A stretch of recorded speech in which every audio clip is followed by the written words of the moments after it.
S.A. Wallace has a controversial religious question. It's the kind we like here on Hot Seat, so give me a chance to get up and walk away. He asks, what's the difference between radical Islam and radical Christianity? Well, I would say that the fundamental difference, Mr. Wallace, is that there really is no radical Christianity today, certainly. There was a radical Christianity. Who was it that was writing about something like this?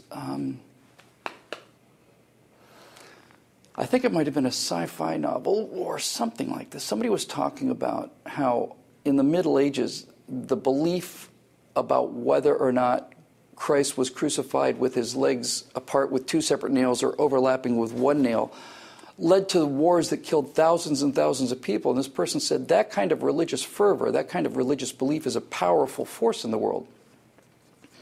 It's a long way from the kind of vicarage you see in the Church of England in England today. But nevertheless, radical Christianity doesn't exist in the way that we understand the term today. It just doesn't. I think radical Islam is a misnomer as well. One of the things that's so disturbing about our present situation, we need to understand it, we need to face it, is that when we talk about radical Islam, we're not talking about radical Islam. We're talking about Islam. Islam is a series of beliefs, and it's based on the Quran and other teachings, and the Quran is very clear about this. And the more you understand about the Quran, the less you are put off by these sleights of hands that apologists for Islam come up with, like, oh, well, it's a religion of peace. It's not a religion of peace at all. It's a conquest manual. Islam means peace. Islam does not mean peace. Islam means submission. Islam divides the world into two different houses. There's the house of Islam, the house of submission, and the house of war. That's it. There is no radical Islam in terms of terrorists. There are only Islamic apostates who don't go out and kill people. Now, I don't think you can say the same thing about Christianity. If you look at Christianity compared to Islam, Christianity is, in fact, it may not be a religion of peace, but it's certainly a religion of love. The essence of Christianity is love thy neighbor as thyself, turn the other cheek. That is Christianity. It's the essence of Christianity. Go out and love the people who hate you. That's what Christianity means. Islam is a conquest manual. Here's what you do with the people that you've conquered. A certain percentage can become slaves, a certain percentage become dhimmis, a certain percentage are executed. Take the wives and the children, and here's what you do with them. If you don't understand this, if you're not willing to speak it aloud, then not only are you in real trouble in terms of your civilization, but you're not being intellectually honest with yourself or anyone else either.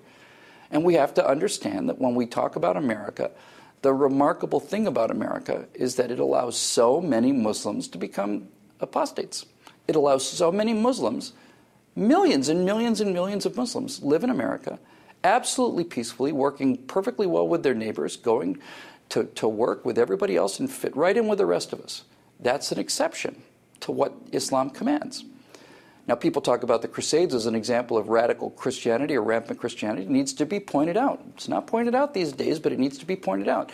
The Crusades were not an invasion of the Holy Land. The Crusades were a counterattack to the Muslim invasion of the Holy Land. The Muslims, in the beginning of Islam, the Muslims swept through the Holy Land, invaded Europe.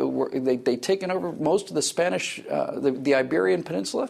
They were stopped at the gates of Vienna by Charles Martel, I think it was. The Crusades were a counterattack against this militant, warlike sect.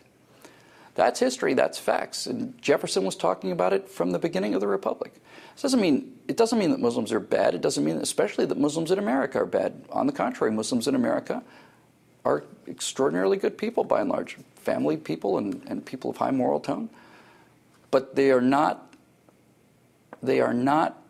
radical Islamicists who blow things up. Those are the people that are, in fact, following the precepts of the Quran. I don't like it. You don't have to like it either. It just happens to be true.